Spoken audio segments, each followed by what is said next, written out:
Pump master guys. Ito yung kakabit natin guys.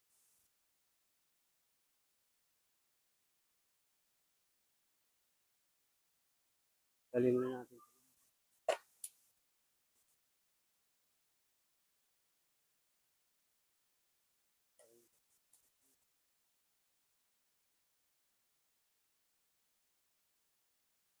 Napalitan mo na yung mga ano mo, ang ganda pa.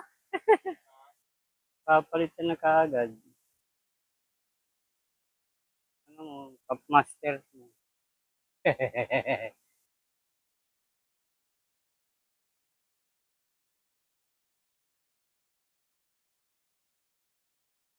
Tayong lagayan. Natumba ba to? Natumba.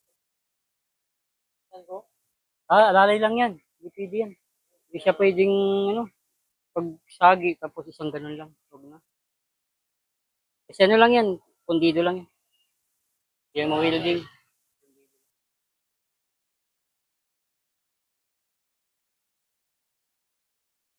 Sabi yung 4 na araw magkasunod, di rin kayo makagawa dito. Ipaduyon ako. Eh, ito yan, tubig. Yung 4 na araw magkasunod, yung talagang buo ng pasok ng bagyo. Magdamag yung ulan. Yung pang-4, may customer na kami, kaya lang, hindi nakagawa kami, kaya lang, ano, putol-putol kasi nga ang lakas ng ulan. Kaya yung isang linggo parang,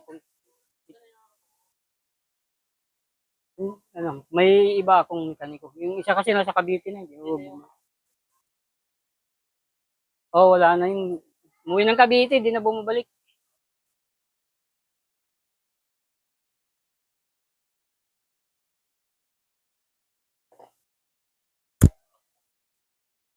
Tayo na siguro ng shop niya ron.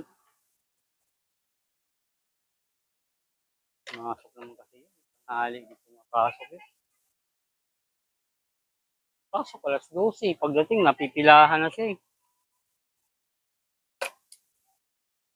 Ibang shop yun, pauwiin ka na lang ng mayari.